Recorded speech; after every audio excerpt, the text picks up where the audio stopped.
नमस्कार मित्रों, राधे राधे, जय श्री कृष्ण। मित्रों, आज के इस वीडियो में हम आपको 4 धाम की कथा के विषय में बताने वाले हैं और साथ साथ बताएंगे कि कौन कौन से वे धाम हैं जिसे सनातन धर्म के प्रमुख 4 धाम माना गया है। और माना जाता है कि हर एक सनातनी भक्त का कर्तव्य है कि वे अपने मृत्यु से पहले इन 4 धाम की यात्रा अवश्य कर ले। साथ ही साथ हम आपको इन्हीं 4 धाम में से एक ऐसे मंदिर के विषय में भी बताएंगे जो 6 महीने तक दीपक मंदिर में बिना तेल के जलता है। एक ऐसा भी ये धाम हमारे भारत में ही स्थित है जिसमें बंद मंदिर में 6 महीने तक दीपक जलता रहता है। साथ ही साथ हम आपको जानकारी देंगे इन्हीं 4 धामों में से एक ऐसे धाम मंदिर के विषय में जहां पर आज भी भगवान श्री कृष्ण का दिल मौजूद है। तो आइए मित्रों, देर न करते हुए आज के वीडियो को स्टार्ट करते हैं। इससे पहले हम आपसे एक छोटा सा आग्रह करेंगे कि यह वीडियो बहुत ही महत्वपूर्ण है, चूँकि 4 धाम की यात्रा एवं 4 धाम की विस्तृत कथा के ऊपर निर्धारित है। तो इसलिए इस जानकारी को आप जितने ज़्यादा अधिक लोगों तक पहुंचाएंगे, आपको भी इस कथा के प्रचार प्रसार का दिव्य पुण्य लाभ अवश्य प्राप्त होगा। इसलिए यह पुण्य लाभ अवश्य उठाएं और वीडियो को अपने से जुड़े हुए प्रत्येक सनातनी भक्त पर भेजें और 4 धाम की कथा का प्रचार प्रसार करें। वीडियो अच्छी लगे तो वीडियो को ज़रूर लाइक करें, साथ ही साथ कमेंट में भगवान का नाम अवश्य लिखें। और अगर आप हमारे चैनल पर नए हैं तो चैनल को सब्सक्राइब कर लें, क्योंकि ऐसी ही दिव्य जानकारी हम निरंतर वीडियो के माध्यम से लाते रहते हैं। तो मित्रों, आइए हम समझते हैं विस्तृत कथा के विषय में।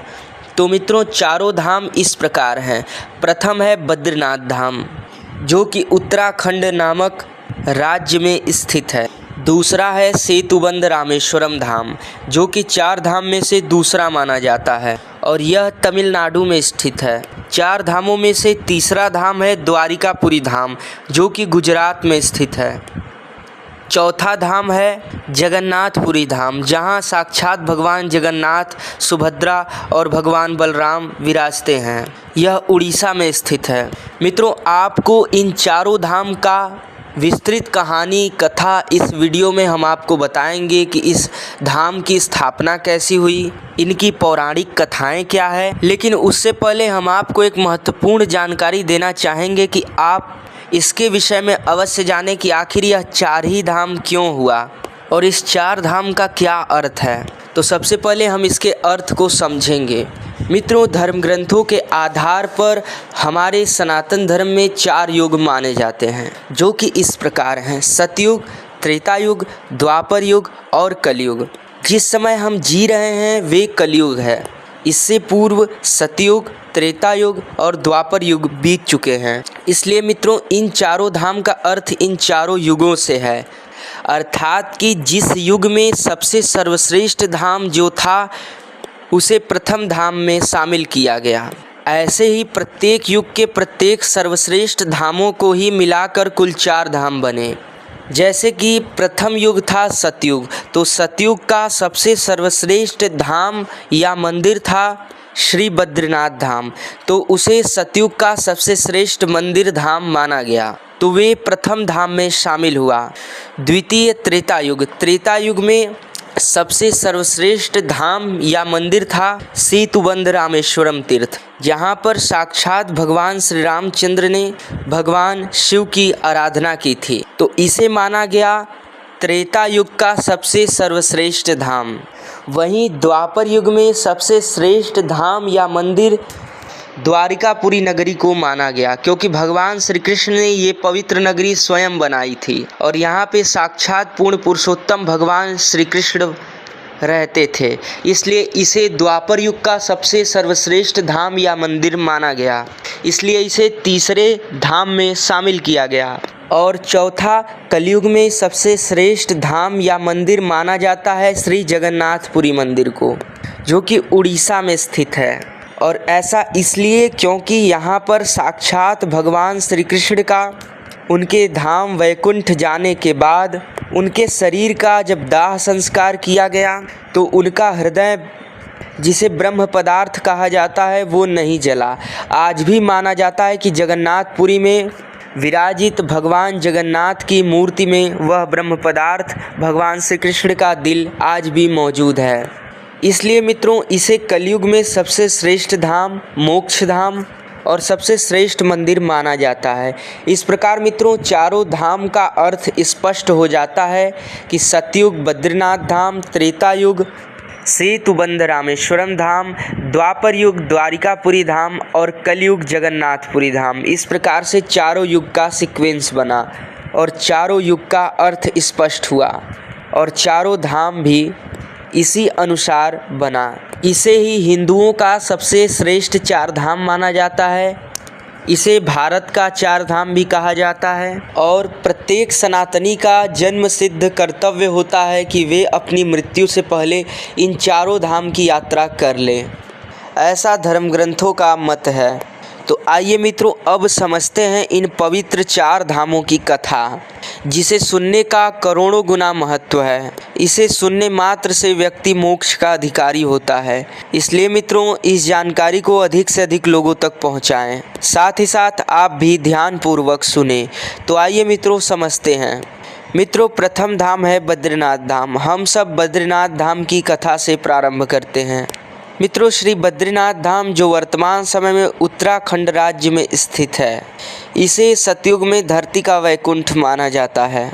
इसका कारण मित्रों यह है कि स्वयं भगवान श्री हरि नारायण विष्णु जी के 24 अवतार में से एक श्री भगवान नर नारायण ने यहाँ तपस्या किया था और इस धरती को और भी पावन बना दिया। यहाँ आप जैसे ही बद्रीनाथ धाम की दर्शन यात्रा करने के लिए जाएंगे तो आपको बद्रीनाथ धाम से पहले ही सामने दो बड़े बड़े पर्वत दिखाई देंगे। एक तरफ वाले पर्वत का नाम श्री नर है और दूसरे पर्वत का नाम नारायण है। एक पर्वत पर भगवान नर ने तपस्या किया और दूसरे पर्वत पर भगवान नारायण ने, और उसी नर नारायण पर्वत की श्रृंखलाओं में बसा हुआ है श्री बद्रीनाथ धाम। आइए अपने धर्म ग्रंथों के अनुसार समझते हैं इसकी पौराणिक महत्वता एवं कथा। मित्रों बद्रीनाथ धाम में तो विभिन्न प्रकार के रहस्यमय विज्ञान छुपा हुआ है, जैसे कि यहाँ पर भगवान बद्रीनाथ का 6 महीने तक ही मंदिर खुला रहता है। इन 6 महीने तक ही मनुष्यों को अधिकार है वे जाकर पूजा दर्शन करें।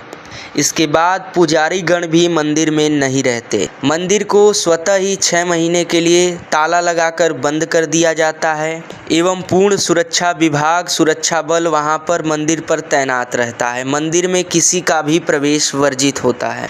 इन 6 महीनों में माना जाता है कि सभी देवी देवता भगवान बद्रीनाथ की सेवा करते हैं। यही कारण है कि मंदिर बंद करने से पहले एक छोटा सा दीपक जला दिया जाता है और मंदिर बंद होकर ठीक 6 महीने बाद जब मंदिर खुलता है तो वो दीपक स्वतः ही जलता रहता है। मित्रों यह तो बद्रीनाथ भगवान की अद्भुत कृपा है, क्योंकि कोई भी दीपक बिना तेल के 6 महीने तक नहीं जल सकता। मित्रों ऐसे ही विभिन्न प्रकार के रहस्यमय है श्री बद्रीनाथ धाम। अगर आपको ऐसे ही 10 महत्वपूर्ण रहस्य के बारे में जानना है जो कि बद्रीनाथ धाम से जुड़ा हुआ है, तो आपको डिस्क्रिप्शन बॉक्स में लिंक मिल जाएगा। आप जाकर श्री बद्रीनाथ धाम के विस्तृत 10 प्रकार के रहस्य को जान सकते हैं।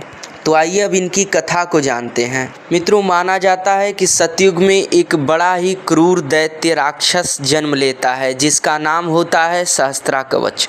वह भगवान सूर्य का श्रेष्ठ भक्त होता है और भगवान सूर्य से वे 1000 कवच वरदान में प्राप्त करता है और उसका कहना रहता है कि मेरे एक कवच को वही तोड़े जो 1000 वर्ष तक तपस्या करे। इसी प्रकार उसके पास टोटल 1000 कवच थे। फिर उसका वध कोई नहीं कर पाया और उसने पूरी सृष्टि पर त्राही त्राही मचा दी, अर्थात संतों को काटता था, मारता था, किसी को पूजा पाठ इत्यादि नहीं करने देता था। सभी संतों का उसने तप जप बंद करा दिया ताकि कोई भी वैसा तपस्वी न बने जो मेरा वध कर सके। पूरा पृथ्वी भगवान ब्रह्मा के पास गौ का रूप धारण करके गईं और रोने लगीं। उन्होंने सारी व्यथा भगवान ब्रह्मदेव से बताया। ब्रह्मा जी इस समस्या को लेकर भगवान शिव के पास गए। भगवान शिव ने इसका एक उपाय बताया कि हम सब भगवान विष्णु के धाम वैकुंठ चलते हैं। भगवान इसका कोई निवारण अपनी किसी भी लीला को प्रदर्शित करके अवश्य करेंगे। वैकुंठ धाम में प्रवेश कर भगवान श्री हरि नारायण की स्तुति सभी देवताओं ने की। भगवान श्री हरि नारायण प्रसन्न हुए और उन्होंने कहा कि मैं जल्द ही सृष्टि पे अवतार धारण करूंगा। मेरा नर नारायण अवतार होगा जो इस सहस्त्रा कवच से पृथ्वी को मुक्त करेगा। ऐसा कहने पर सभी देवी देवता वहां से भगवान नारायण की स्तुति करते हुए चले गए।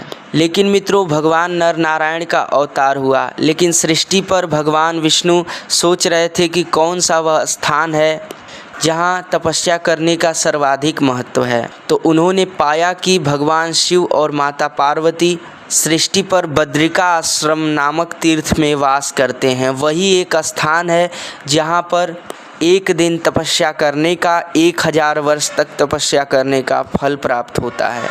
इसलिए भगवान श्री हरि नारायण ने संपूर्ण सृष्टि के लोक कल्याण के लिए एक बालक का भेष बनाया और बद्रिका आश्रम के पास में ही एक शिला पर जाकर रोने लगे। यह आवाज़ माता पार्वती के कानों में गूंजा। उनसे रहा न गया, क्योंकि वे मातृत्व शक्ति हैं, उन्हें किसी का भी दुख देखा नहीं जाता। वे तुरंत ही उस बालक को गोद में उठाती हैं। जैसे ही बालक को उन्होंने गोद में उठाया, वह बालक शांत हो गया। भगवान शिव इन सब लीलाओं से अवगत थे एवं साक्षात माता पार्वती भी इन सब लीलाओं से अवगत थी। लेकिन यह एक दिव्य लीला थी जिसमें लोक कल्याण के लिए भगवान नारायण को यह स्थान देना था। इसलिए भगवान शिव ने माता पार्वती को समझाया कि इस बालक को वे जहाँ था वहीं पर छोड़ दें, लेकिन माता ने ऐसा न किया। उन्होंने कहा, हमें जो भी दिक्कत होगी हम सह लेंगे। लेकिन मित्रों, कथा के अनुसार जैसे ही कुछ देर बाद भगवान शिव और माता पार्वती स्नान के लिए आश्रम से बाहर गए तो वापस लौटने के समय 2 पार्षद उस द्वार पे खड़े थे जहाँ पे माता पार्वती और भगवान शिव रहा करते थे। वे दोनों पार्षद कहते हैं, यह भगवान नारायण का धाम है। और जैसे ही द्वार खुलता है, वे बालक हाथ में शंख चक्र गदा पद्म लिए हुए चतुर्भुज नारायण स्वरूप में होता है। माता पार्वती भगवान शिव के प्रवेश करते ही भगवान नारायण ने माता को प्रणाम किया और कहा कि मुझे सृष्टि के लोक कल्याण के लिए यह स्थान चाहिए, क्योंकि यही सृष्टि में एकमात्र स्थान है जहाँ पर एक दिन तपस्या करने का 1000 वर्ष तपस्या करने का फल मिलता है। भगवान शिव ने मुस्कुराकर यह स्थान अपने आराध्य देव भगवान श्री नारायण को प्रदान किया और वहां से भगवान शिव माता पार्वती चले गए। मित्रों, वही वह आश्रम है जिसे आज बद्रीनाथ धाम कहा जाता है, जहां भगवान बद्रीनाथ की आज प्रतिमा विराजमान है। और यहीं बगल के पर्वत पर ही भगवान नर नारायण ने तपस्या किया और अंत में सहस्त्रा कवच का वध करने लगे। जब उन्होंने सहस्त्रा कवच के सभी कवच तोड़ दिए तो वे दौड़ते हुए भगवान सूर्य की शरण में गया और भगवान सूर्य से कहने लगा, प्रभु आप मेरी रक्षा करें। तब भगवान सूर्य ने भगवान नारायण को प्रणाम करते हुए कहा, प्रभु शरणागत की रक्षा करना भगवान का धर्म है, इसलिए आप इसे छोड़ दें, यह मेरी शरण में आया है। लेकिन सहस्त्रा कवच को अपने सब पापों का प्रायश्चित करना था। उसने भगवान नारायण को प्रणाम करते हुए इसका उपाय पूछा तो भगवान ने बताया कि द्वापर युग में मेरा अवतार कृष्ण रूप में होगा और नर का अवतार अर्जुन के रूप में होगा। अर्जुन आपका वध करेगा, तब आपका पूर्ण पाप कट जाएगा। और जिस कवच के लिए आपने इतने साधु संत सज्जनों की हत्या की है, उसी कवच को उस जन्म में आप मरते दम तक त्याग देंगे और इसी कारण आपके दान के कारण ही आपकी मृत्यु हो जाएगी, जिसके कारण आपके सभी पाप कट जाएंगे और तुम्हारा जन्म कर्ण के रूप में होगा। और मित्रों, वैसा ही हुआ। द्वापर युग में भगवान नारायण ने कृष्ण अवतार लिया और अर्जुन नर रूप में आए थे जिन्होंने कर्ण का वध किया और कर्ण ने अंत समय में अपने कवच का दान कर दिया भगवान इंद्र को, जिसके कारण वे मारे गए। तो मित्रों, इस प्रकार भगवान श्री बद्रीनाथ जी की यह कथा संपन्न होती है। और अब हम जानते हैं श्री सेतुबंध रामेश्वरम धाम की कथा को, जिसमें से अधिकतर लोग आप लोग इस कथा को जानते होंगे। यह कथा श्री रामायण काल से जुड़ी हुई है, जो त्रेता युग की है। मित्रों, रावण का वध करने से पहले भगवान शिव की बालू मिट्टी की प्रतिमा बनाकर भगवान राम ने यहाँ पर भगवान शिव की विस्तृत रूप से पूजा की थी।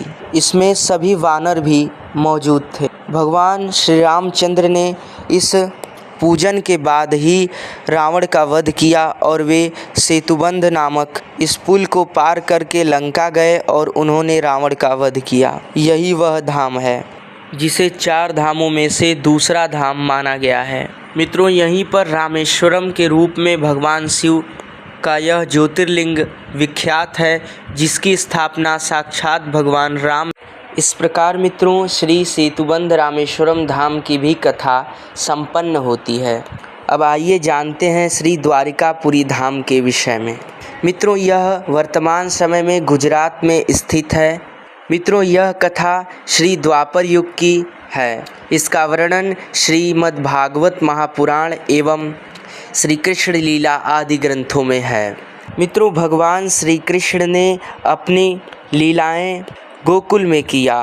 गोकुल में करने के बाद वे वृंदावन को गए और फिर वृंदावन को छोड़कर वे श्री मथुरा जी में गए और मथुरा जी में उनको जाने का कारण था कंस का वध करना।